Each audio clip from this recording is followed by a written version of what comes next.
करोड़ों की दौलत शोहरत छोड़कर साध्वी बनकर महाकुंभ में आई। ये 5 साध्वी नंबर 1 पर मौजूद साध्वी की कहानी सुनकर आपके रोंगटे खड़े हो जाएंगे। Number 5, Laurene Powell jobs.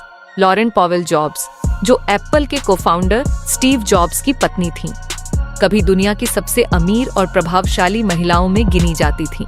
करोड़ों डॉलर की संपत्ति, हाई प्रोफाइल लाइफस्टाइल और ग्लोबल बिजनेस नेटवर्क।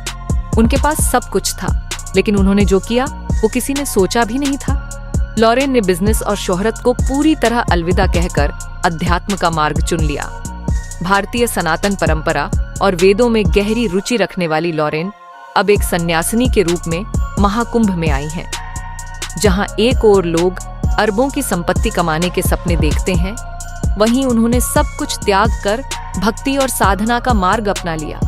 उनकी इस नई पहचान ने लोगों को सोचने पर मजबूर कर दिया कि असली शांति धन संपत्ति में नहीं बल्कि आत्मज्ञान में है।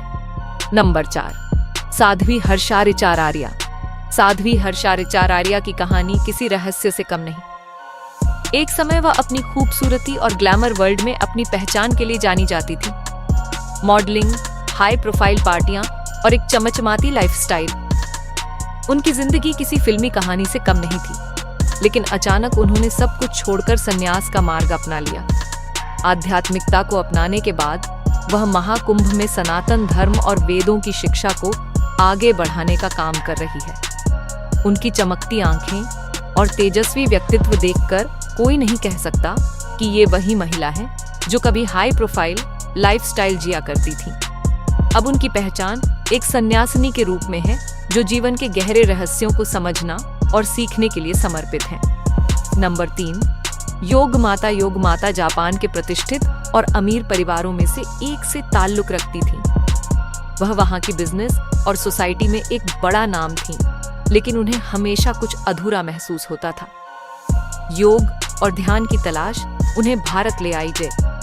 उन्होंने भारतीय सनातन संस्कृति को पूरी तरह से अपना लिया।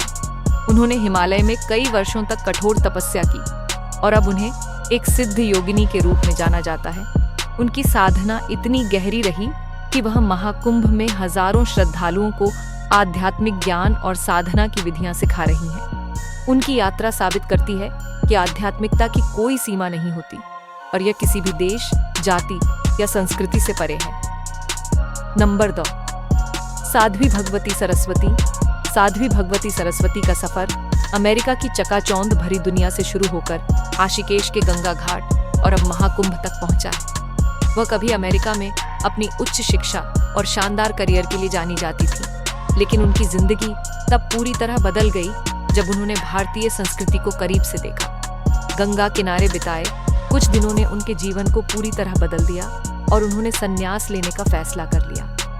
आज वह एक प्रसिद्ध संन्यासिनी है जो वेदों, सनातन धर्म और आध्यात्मिक ज्ञान का प्रचार कर रही हैं। उनका सफर उन लोगों के लिए प्रेरणा है जो भौतिक सुखों से ऊपर उठकर आत्मिक शांति की तलाश में है। नंबर 1, अवधूत अंजनागिरी कभी करोड़ की संपत्ति और लग्जरी लाइफस्टाइल का हिस्सा थी। महंगी गाड़ियां, आलीशान बंगले और दुनिया भर में घूमने की आज़ादी। उनके पास वो सब कुछ था जिसका सपना लोग देखते हैं, लेकिन उन्होंने इन सब को छोड़कर संन्यास का मार्ग अपना लिया। अब वह अपने शिष्यों को मोक्ष और आत्मज्ञान का मार्ग दिखा रही है। महाकुंभ में उनके आश्रम में हजारों श्रद्धालु आते हैं, जहां वह उन्हें ध्यान, साधना और सनातन परंपरा के गूढ़ रहस्यों को सिखाती है। उनका मानना है कि असली शांति दौलत में नहीं बल्कि आत्मज्ञान में है। यही वजह है कि उन्होंने धन, दौलत, शोहरत और पहचान सब कुछ छोड़कर खुद को साधना में समर्पित कर दिया।